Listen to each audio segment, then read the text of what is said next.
I bought Cardano at $2. What do I do? I bought Dogecoin at 50 cents. Is it over? I bought polkdot at $30, XRP at $1, polygon at $2, avalanche at 70, solana at 100. Whatever it is, there's so many of us still holding crypto positions from the last bull market where we bought these tokens at prices that we thought were cheap at the time. And now it turns out we're just down tremendously. I see these comments all the time about what to do, so I thought why not make a video to help you guys out, where although I obviously can't redeem your money and get you back to break even instantaneously, I can still give you a few methods of what I personally do to optimize these unrealized losses and to set myself up as best as possible to not only claw myself back, but to also put myself in a position for profits. Believe it or not, it's the video we all wanted, so here it is, and I really do hope this helps you out. And remember, I'm not a financial advisor, you're responsible for your own decisions. The first thing to note is how not to get into this situation again. It's easy to say in hindsight that you won't ever buy during those times, but that's just not practical. There's a reason you bought those assets at the time. It's not like you were setting yourself up to lose money. And during the next bull market there's going to be dips to buy where we can get quick 2, 3, 4x's. So the answer is not to not buy assets. The answer is proper risk management, and the way you do that is by cutting positions quick. And I'll say it again.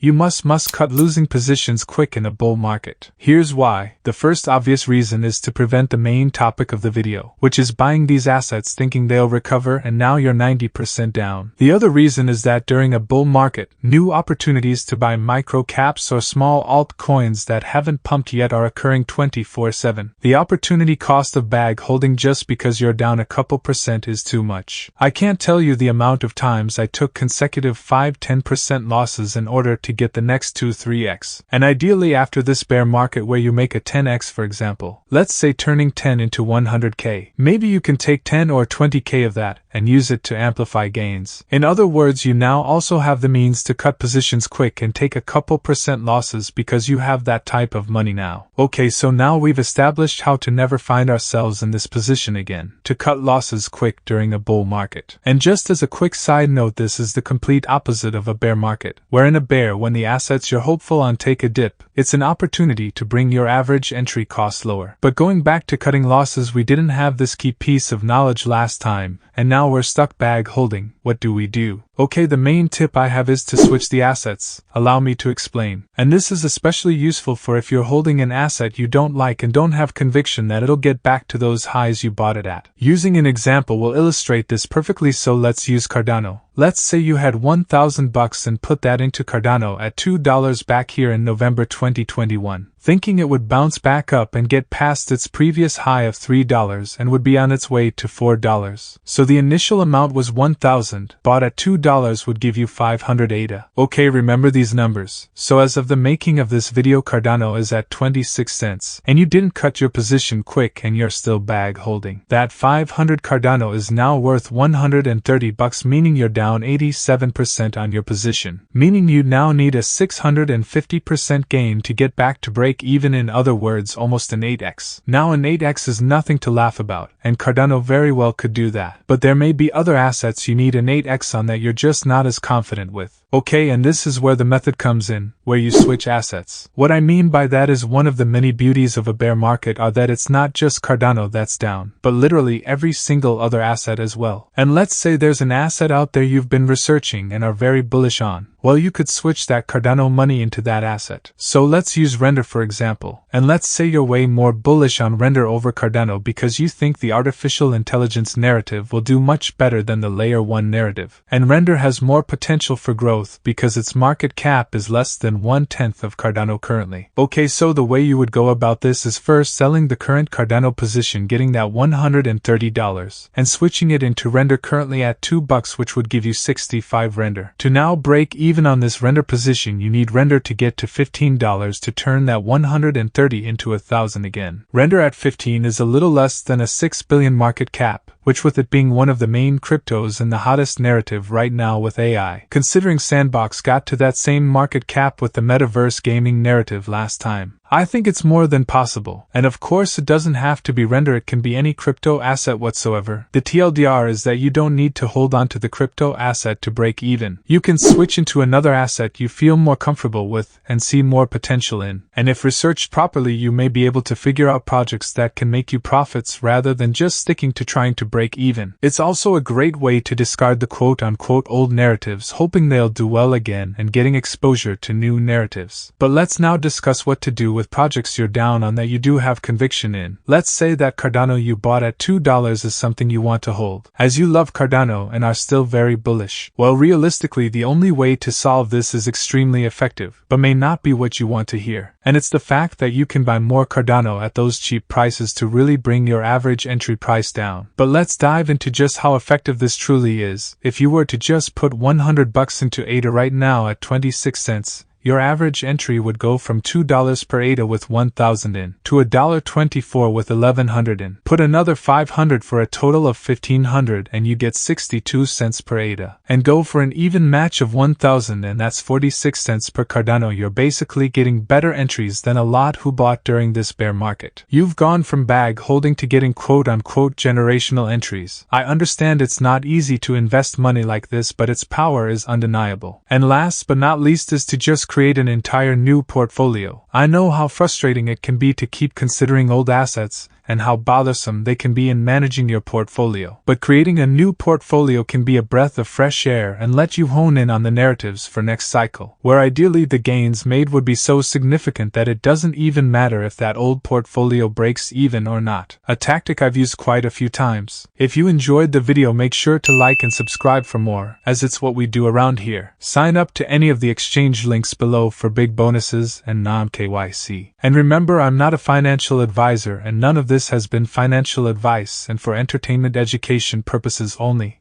Thanks for watching.